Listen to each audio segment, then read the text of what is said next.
اور اپنی بیوی نے مجھے اتنا مضبوط کیا کہ جب FA کا رزلٹ آیا تو سب لوگ یہ دیکھ کے حیران رہ گئے کہ میں نے پورے پنجاب میں ٹاپ کیا تھا۔ میری تصویر پورے شہر میں لگائی گئی اور مجھے وزیر اعلیٰ نے بھی انعام سے نوازا جو لاکھوں کا تھا۔ اب میری ماں کو مجھ پہ پھر سے بھروسہ ہونے لگا، لیکن میرے چہرے پہ کوئی خوشی نہ تھی۔ میں نے BA کے لیے ایڈمیشن لے لیا اور میں ریگولر جانے لگی کیونکہ میرے پاس پیسے تھے اور میری ساری پڑھائی بھی مفت میں تھی۔ مجھے تو کوئی بھی یونیورسٹی لینے کے لیے تیار تھی۔ میں نے اپنی پڑھائی کو آگے جاری رکھا اور گریجویشن کرنے کے بعد مقابلے کا امتحان دینے کے لیے چلی گئی۔ میری کوئی بڑی پوزیشن تو نہیں آئی، لیکن مجھے ایک اچھے کالج میں ٹیچر کی نوکری مل گئی اور تنخواہ بھی بہت اچھی تھی۔ تب تک میری چھوٹی بہن کی شادی بھی ہو چکی تھی اور میری ماں کام کر کے بوڑھی ہو گئی تھی۔ ہم دونوں مالکن کے پاس گئے اور ہم نے ان کے احسانوں کا شکریہ ادا کیا اور کہا کہ یہاں سے جانا چاہتے ہیں۔ شکریہ ادا کیا اور کہا کہ یہاں سے جانا چاہتے ہیں اور میں چاہتی ہوں کہ میری ماں اپنی باقی کی زندگی آرام سے گھر میں گزارے۔ مالکن نے بھی ہماری صورتحال کو سمجھا اور ویسے بھی اب میری ماں سے کام نہیں ہوتا تھا۔ اس نے بھی ہمیں جانے کی اجازت دے دی اور ہم لوگ ایک دوسرے محلے میں شفٹ ہو گئے جہاں چھوٹا سا گھر کرائے پہ لے لی۔ میں کالج میں پڑھاتی، شام کو ٹیوشن بھی پڑھایا کرتی تھی۔ میں ضرورت سے زیادہ کمانے لگی کیونکہ ہم 2 لوگ تھے اور کمائی زیادہ تھی۔ اپنی ماں کے چھوٹے چھوٹے خواب پورے کرنے لگی۔ اسی طرح 3-4 سال گزر گئے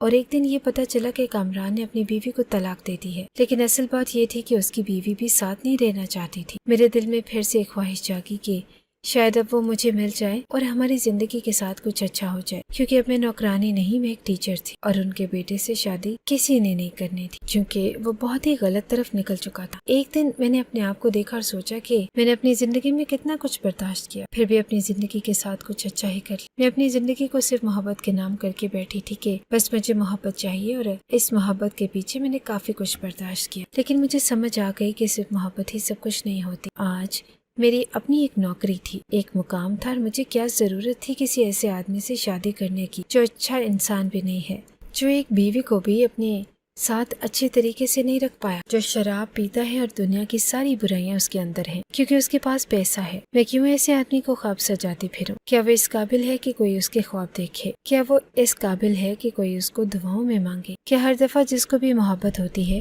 صحیح آدمی سے ہوتی ہے؟ ایسا نہیں ہوتا۔ کبھی کبھی اچھے لوگوں کو برے لوگوں سے محبت ہو جاتی ہے اور اچھے لوگوں کو برے لوگوں سے محبت ہو جاتی ہے اور وہ ان کی محبت کے قابل نہیں ہوتے۔ میں نے اپنے دل سے کامران کو نکال دیا اور اپنی ماں سے کہا کہ وہ میرے لیے بے شک کوئی رشتہ تلاش کرے، اور اللہ کی کرنی ایسی ہوئی کہ مجھے ایک بہت اچھی آدمی کا رشتہ مل گیا جو میری ہی طرح ٹیچر تھا۔